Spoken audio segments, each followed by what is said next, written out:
ज़मींदारों की यह असफलता के कई कारण थे। पहला, प्रारंभिक मांगें बहुत ऊंची थी, क्योंकि ऐसा महसूस किया गया था कि यदि मांग को आने वाले संपूर्ण समय में लिए निर्धारित किया जा रहा है, तो आगे चलकर कीमतों में बढ़ोतरी होने और खेती का विस्तार होने से आय में वृद्धि हो जाने पर भी कंपनी उस वृद्धि में अपने हिस्से का दावा नहीं कर सकेगी।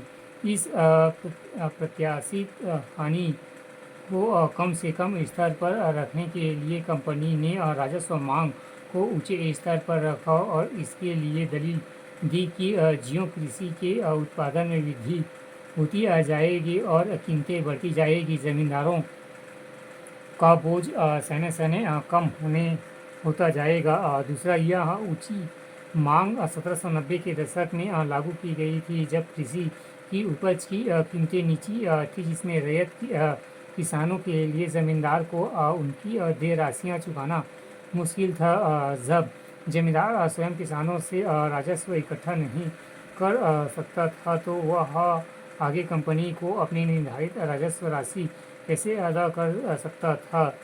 तीसरा, राजस्व असमान था। फसल अच्छी हो या खराब, राजस्व का ठीक समय पर भुगतान जरूरी था। सूर्यास्त विधि कानून के अनुसार यदि निश्चित तारीख को सूर्य अस्त होने तक भुगतान नहीं आता था, तो जमींदार को नीलामी किया जा सकता था। चौथा, इस्तेमारी बंदोबस्त ने प्रारंभ में जमींदार की शक्तियाँ को और रैयत से राजस्व इकट्ठा करने और जमींदारी का प्रबंधन करने तक की सीमित कर दिया था।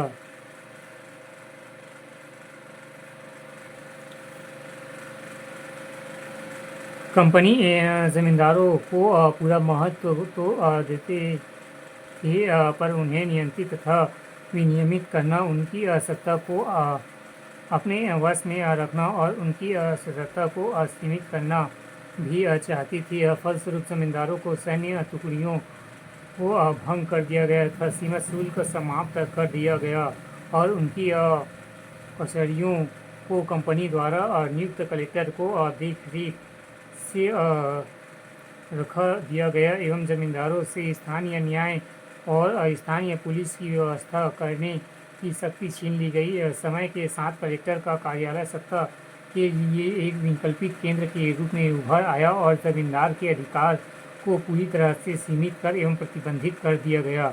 एक मामले में तो यहाँ तक हुआ कि जब राजा राजस्व का भुगतान नहीं कर सका, तो एक कंपनी अधिकार को तुरंत स्पष्ट अनुदेश के साथ उसकी जमींदारी में भेज दिया गया, जिसे जिले का पूरा कार्यभार अपने हाथों में ले लो और राजा तथा उसके अधिकारियों के संपूर्ण प्रभाव एवं प्राधिकार को खत्म कर देने के लिए सर्वाधिक प्रभावशाली कदम उठाओ।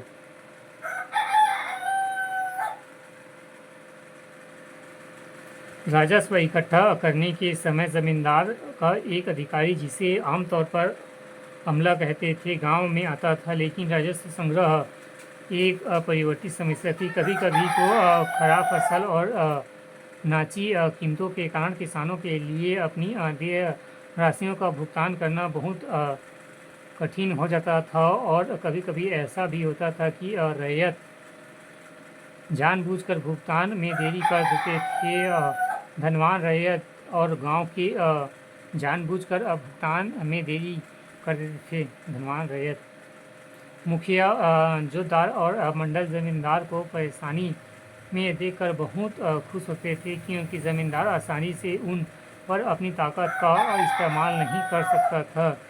जमींदारी बाखीदारी में मुकदमा तो चला सकता था, लेकिन न्यायिक प्रक्रिया में लंबी होती थी। 1798 में अकेले बर्दावन जिले में ही राजस्व भुगतान की बकाया से संबंधित 30,000 से अधिक वाद लंबित थे।